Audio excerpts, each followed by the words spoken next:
Bonjour, dans cette capsule, je vous montre comment utiliser l'arrière-plan transparent de Notebook.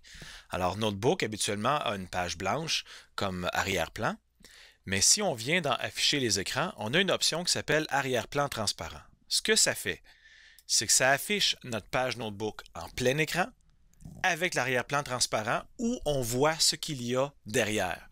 Et on ne fait pas que voir, mais on peut aussi interagir avec le contenu qui est derrière. Ce que ça fait, c'est que ça nous permet d'utiliser les outils de Notebook, donc les crayons du tableau interactif, ou les outils de Notebook, comme par exemple le rapporteur d'angle ici qu'on a intégré pour exemple mesurer l'angle qu'il y a entre deux rues pour vérifier si ce sont des rues qui sont perpendiculaires. On pourrait aussi intégrer des formes géométriques, on pourrait aussi aller en mode Street View et se servir d'outils de Notebook pour observer est-ce que les lignes sont parallèles. Alors on observerait, je pourrais utiliser l'outil ligne, entre autres, par exemple, qui me permettrait de montrer que les lignes ici,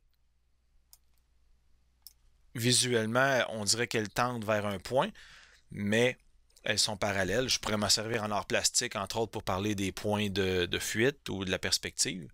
Alors, peu importe l'outil que j'ai besoin, l'arrière-plan transparent me permet, une fois que j'ai terminé, de revenir à Notebook avec les éléments que j'ai tracés là, par-dessus ce que j'avais.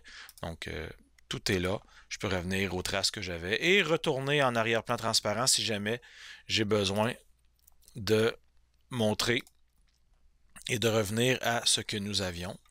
Donc, voilà, ça permet plusieurs possibilités, entre autres avec du matériel de maison d'édition, que je pourrais utiliser les outils Notebook par-dessus. Et c'est à vous aussi de trouver d'autres utilités. Je suis certain que vous allez avoir de bonnes idées.